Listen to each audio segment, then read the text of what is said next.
సుమన్ టీవీలో మీ business promotions కోసం ఈ కింది నెంబర్ను సంప్రదించగలరు.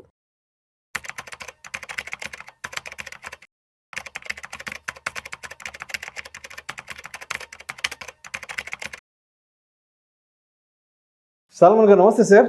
నమస్తే అండి విష్ణు గారు. Welcome to Vishnu talks and welcome to Suman TV. Thank you అండి. ఒక సింపుల్ ప్రశ్న, why rich people love debt? అంటే పెద్ద పెద్ద ధనవంతులు, కోటీశ్వరులు, పెద్ద పెద్ద వ్యాపారాలు చేసే వాళ్ళు ఎక్కువగా కూడా బ్యాంకుల నుంచి లోన్లు తీసుకుని మాత్రమే వాళ్ళ వ్యాపార విస్తరణ కానివ్వండి, కొత్తగా వ్యాపారాలు స్టార్ట్ చేయడం కానివ్వండి, లేదంటే ఒక కొత్త కారు కొనడం కానివ్వండి, లేదంటే ఒక కొత్త ఇల్లు కొనడం కానీ ఏదైనా సరే బ్యాంకుల నుంచి లోన్ తీసుకుని మాత్రమే వాళ్ళు స్టార్ట్ చేస్తారు.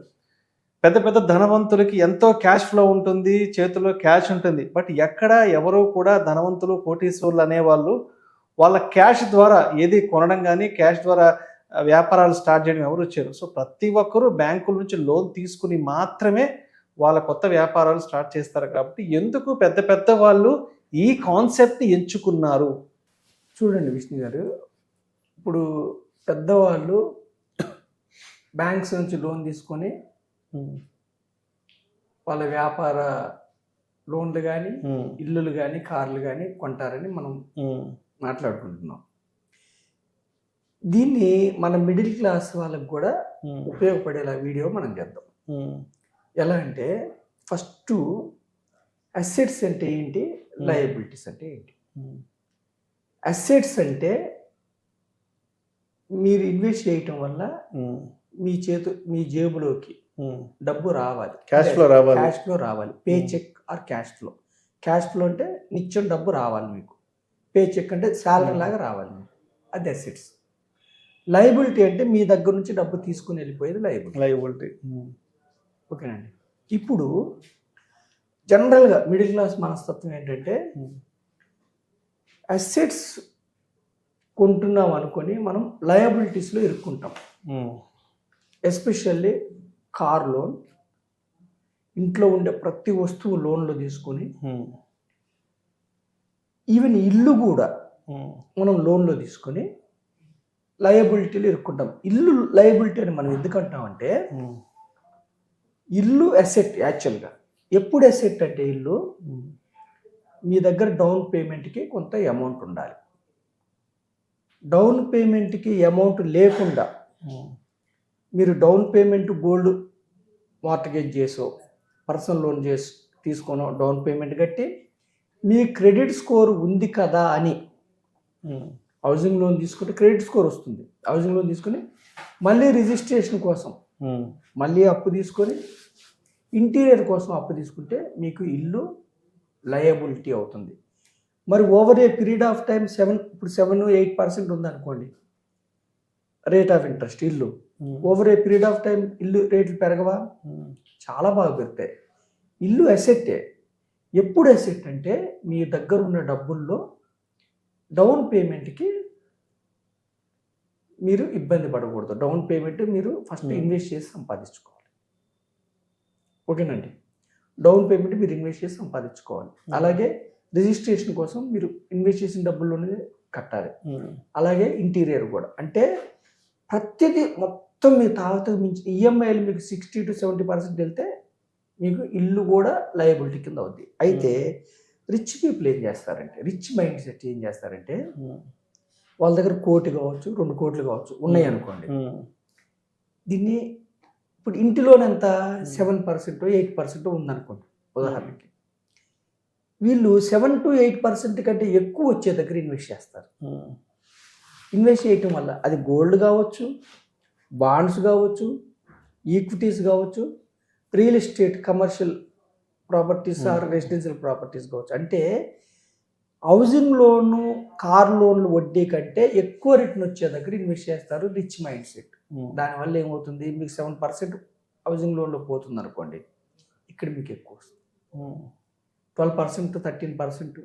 కొన్ని చోట్ల మీరు ఆపర్చునిటీ తీసుకుంటే ఇంకా రియల్ ఎస్టేట్ కానీ, కమర్షియల్ కాంప్లెక్స్లో కానీ కొన్ని చోట్ల ఆపర్చునిటీ తీసుకుంటే ఇంకా ఎక్కువ వస్తుంది.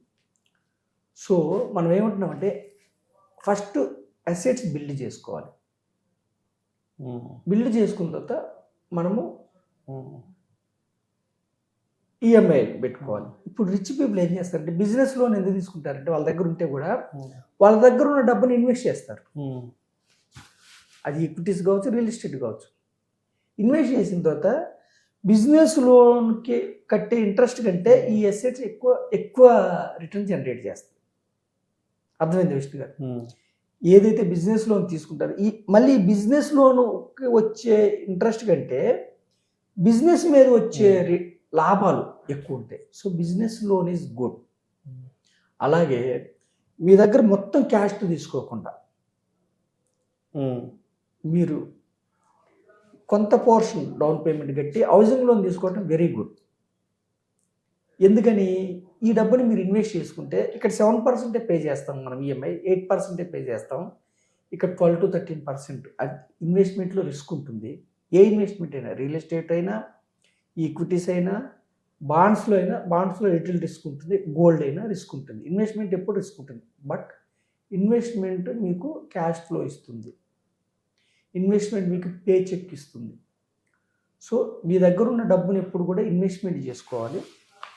మీరు మంచి అప్పులు ఏమిటంటే బిజినెస్ లోన్ మంచి అప్పు, హౌసింగ్ లోన్ మంచి అప్పు. ఎప్పుడంటే మీ దగ్గర ఉన్న డబ్బుని, అంటే మీ దగ్గర 1 crore 2 crores ఉంటే దాన్ని ఇన్వెస్ట్ చేసుకుంటే మంచి అప్పు హౌసింగ్ లోను. మీ దగ్గర డౌన్ పేమెంట్ లేకుండా, రిజిస్ట్రేషన్కి డబ్బు లేకుండా, ఇంటీరియర్కి డబ్బు లేకుండా, ప్రతిదీ లోపల ఫర్నిచర్, ఇంట్లో ఫర్నిచర్ డబ్బు లేకుండా ప్రతిదీ లోన్ మీద తీసుకుంటే మళ్ళీ అప్పుల్లోకి వెళ్తారు.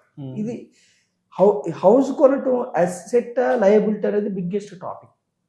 అంటే కంఫర్టబుల్గా ఉండాలి. కంఫర్టబుల్గా ఉంటే మీకు asset over a period of పెరుగుతుంది.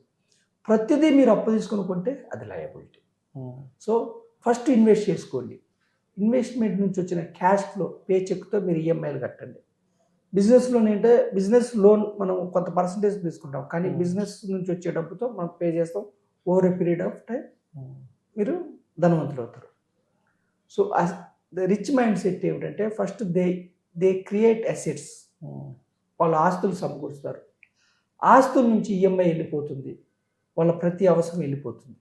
అంటే మనీ మేక్స్ మనీని వర్క్లో పెడతారు.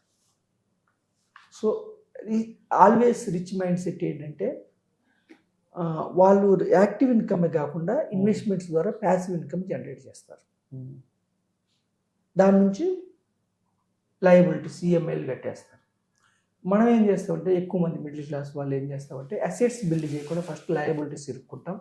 అది కాకుండా మనం ఏం చెప్తున్నామంటే ప్యారలల్గా మీరు ఎంజాయ్ చేయొద్దా, ఇల్లు కొనుక్కుంటే ఎంజాయ్ చేయండి, కారు కొనుక్కుని ఎంజాయ్ చేద్దామంటే చేయండి.